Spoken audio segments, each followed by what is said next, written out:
Hey, welcome back to the channel. I'm Oren. I hope you're having a great day. Today I'm going to be reviewing the iPhone 12 Pro. Moving on to the first thing you notice about the design, it looks like a cross between an iPhone 11 Pro and an iPhone 5S, which to me looks very nice. They actually used a blue colour, which is different from all the previous flagships, which were always silver, or different golds, or different blacks and greys. Looking at the front of the phone, not much has changed, apart from the slightly larger screen. There's still a notch containing a 12 megapixel front-facing camera and all the sensors to use Face ID. The phone has nice flat edges made out of surgical grade steel that allow it to stand up straight.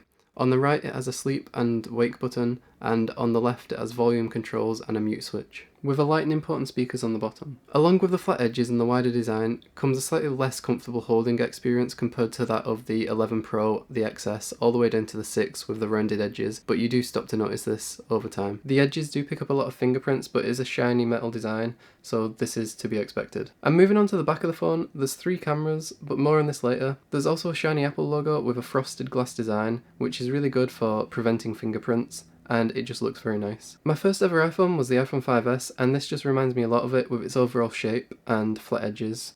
And in my opinion, it's the best looking Apple iPhone to date. The phone is water resistant and has an IP rating of 68, which means it can be submerged for up to 30 minutes at a depth of 1.5 meters. I still wouldn't recommend getting it wet though.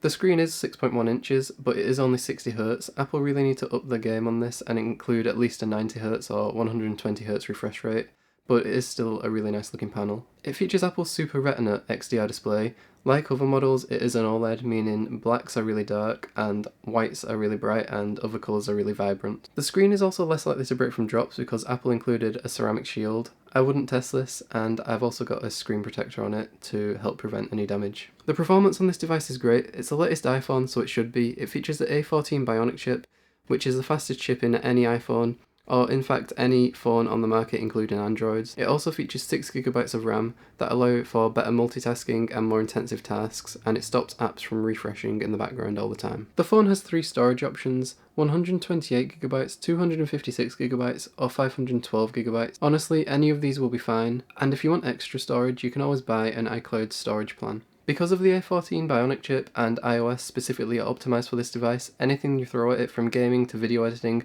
will be instant. Apps open instant on it as well. Looking at Apple's previous track record, it will get updates for years to come, with the iPhone 6S still being updated in September. The iPhone 12 Pro does have a smaller battery than the iPhone 11 Pro. Apple seems to do this every few years. They did this with the iPhone XS and the iPhone X. They say it's because of the new chip, the A14 Bionic, takes up less power, so therefore they don't need a bigger battery in it, or at least the same battery.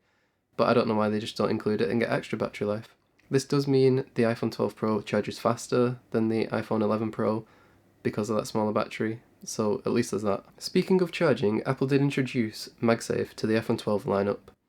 This just doesn't seem like something I would use because it's bigger and bulkier than a traditional charger, and for the same price you can get a fast charger. The camera, also known as one of the main selling points of any smartphone these days, is brilliant. It can take some really decent photos. These are some examples. The back of the phone has 3 sensors: a regular wide angle, ultra wide, and a telephoto for 2x zoom. Also, I just want to mention how good low light photography is on this phone. It's such a big upgrade compared to previous models, and in some scenarios you literally can't tell if it's been taken at nighttime or in daylight. Here's an example taken on the iPhone XS, and here's an example taken on the iPhone 12 Pro. You can really see the difference.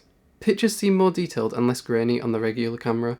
The other two are great as well in well lit conditions, whether that's indoor lighting or daylight outside. On the back of the phone there's also a LiDAR sensor. This helps create depth within images and also allows you to scan a 3D render of your surroundings, whether that's outside or inside. This is something I used when I first started using the phone, but I've not really used it since. The LiDAR sensor also improves the measuring app to get more accuracy, but I don't really measure much with my phone. Maybe you will find this feature a lot more useful than I do.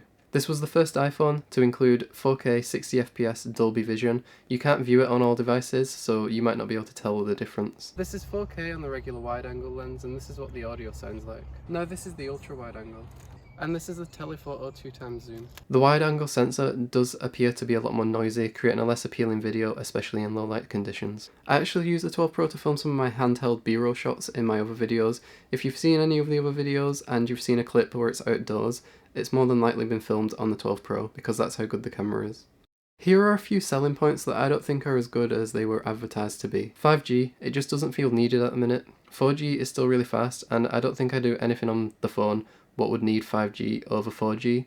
5G just isn't rolled out enough as well at the minute, meaning that I've never seen it pop up once on the device. Maybe where you live is a different story. Also, overall, the signal doesn't seem to be as strong as on my XS. Maybe this is just this phone, and if you get one, it'll be a lot better. Again, it's less comfy to hold because it's a slightly bigger design and it's not got rounded edges. And again, the battery Apple included in this device just isn't as big as the previous model, which I really don't understand. But overall, these are just a few little things that might not even apply to you and shouldn't stop you from buying the phone. Overall, it is the best iPhone ever made, but it's not that different from the 11 Pro or the iPhone XS.